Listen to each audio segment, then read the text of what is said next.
Ukraine has hammered Russian oil tankers, platforms and refineries as both sides wage a bitter energy war, and Moscow draws strength from its legendary friend, General Winter.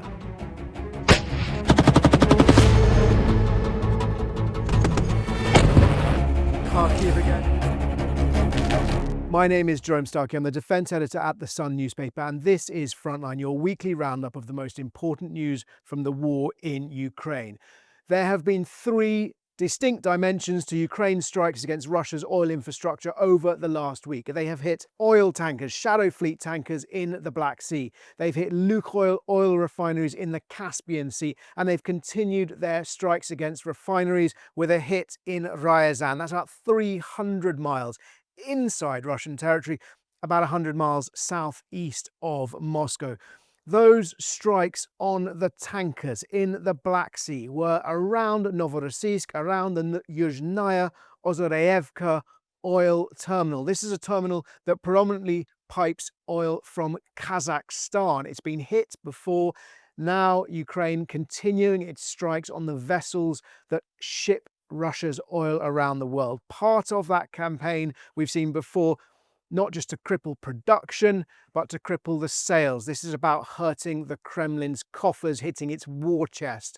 That appears to be where Putin feels the pain most. And we've seen those strong reactions from Russia when other aspects of Russian money have been threatened.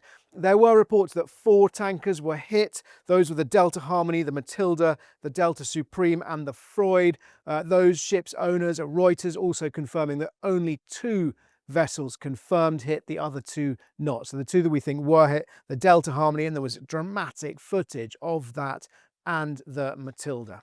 Another long-range strike by Ukraine this week was a drone factory in Taganrog. So that's closer, certainly closer than Ryazan, a little bit closer than Novorossiysk. Taganrog on the sort of southeastern edge of the Sea of Azov. Footage of explosions hitting that drone factory. Again, this not trying to degrade the oil, trying to degrade Russia's weaponry, and that fits a pattern that we've also seen of trying to hit ammunition stores and parts factories and chemical plants in the past. Other interesting things we've seen this week, just interesting footage, claims that a Ukrainian ground drone, that's basically a little robot with a gun on top, held off Russian troops for 45 days, and footage of Russian drones flying down low over the Dnipro River, some of them mounted, or some of them fitted, I should say, with rear-facing cameras, but being taken out by Ukraine's interceptor drones.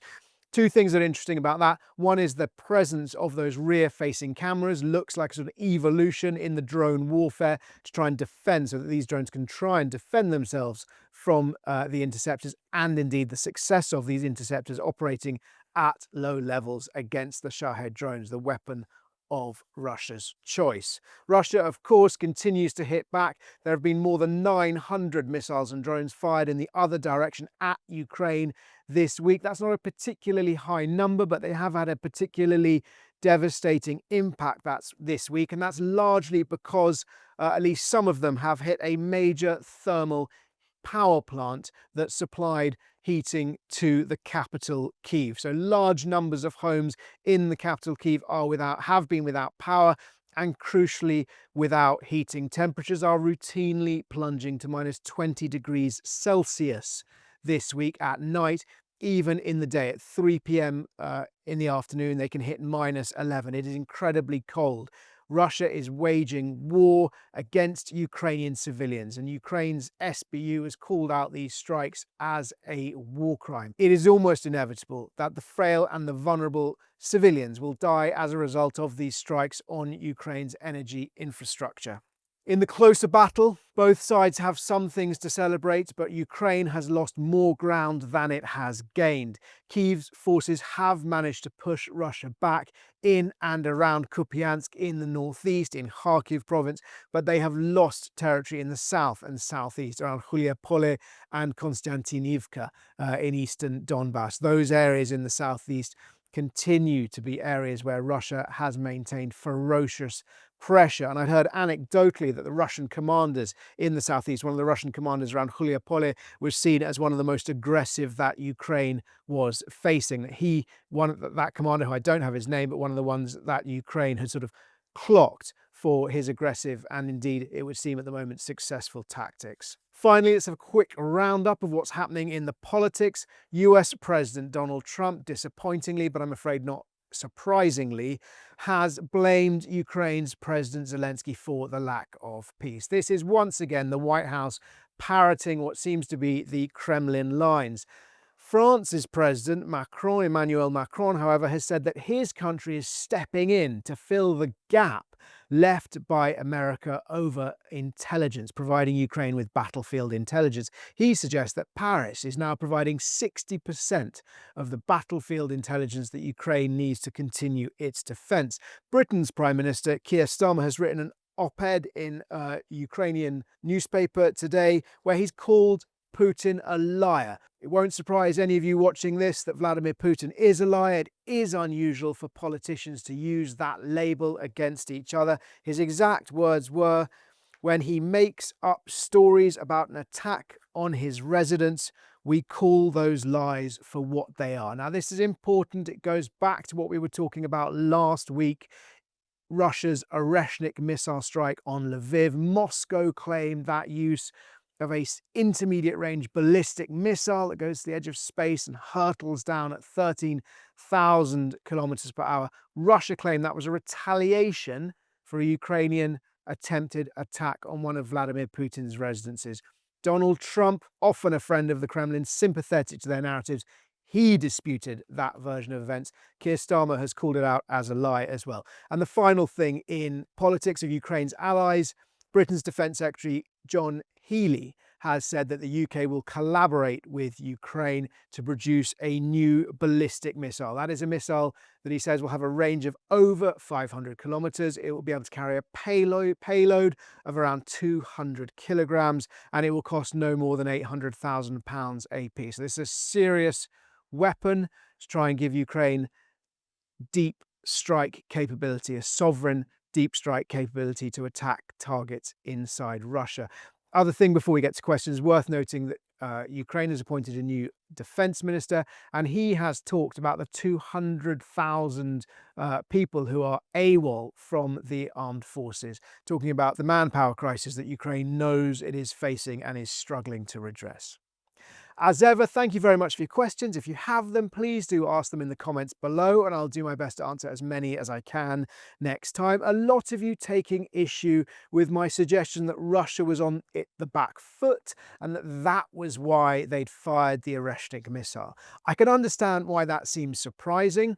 The reason I said that is both sides through the course of this war have tended to escalate, to break a stalemate or try and break out of a situation where they felt particularly threatened. It's like the cornered rat analogy. The first time Moscow used the Oreshnik missile, when it was still experimental, it was to deter, specifically, and they said this, to deter Ukraine's allies from allowing Kyiv to fire Storm Shadow missiles at targets inside Russia. Fundamentally, that didn't work. What we saw last week was the Oreshnik fired just after Britain and France and allies had made the Paris Declaration, where they committed their willingness to send forces to Ukraine. There wasn't a huge number of forces. It's likely to be in the low thousands, but nonetheless, that is a red line that Moscow has consistently said it will not accept. But they're nervous about it because it shows Ukraine's allies' commitment to supporting and enforcing a potential peace. And this exposes Russia's lies. It exposes Russia's unwillingness to engage in those meaningful peace talks. On a sort of similar theme, one of you asked, how long can Europe continue to fight? It's a very good question because Europe is supporting Ukraine. America continues to support Ukraine, but that support is significantly less certain under President Donald Trump. We've heard from government ministers in Poland and Germany that at the moment, based on their commitments to Ukraine, financial commitments to Ukraine, Ukraine can continue to fight with European support for the next couple of years. During that period, European NATO members are almost all ramping up their military spending. Certainly in the UK, aims to hit increased spending by 2030, and we're seeing similar trends in the big defence economies, Poland, Germany, and France. All of that, though, obviously hinges on continued American support or continued American willingness to sell its support to Europe and Ukraine. And final question today, could special forces take out Putin to end the war? There's two parts to this question. We've looked at it slightly before. Firstly, could special forces take out Vladimir Putin? It would be incredibly difficult. He is incredibly well protected, just as most world leaders are.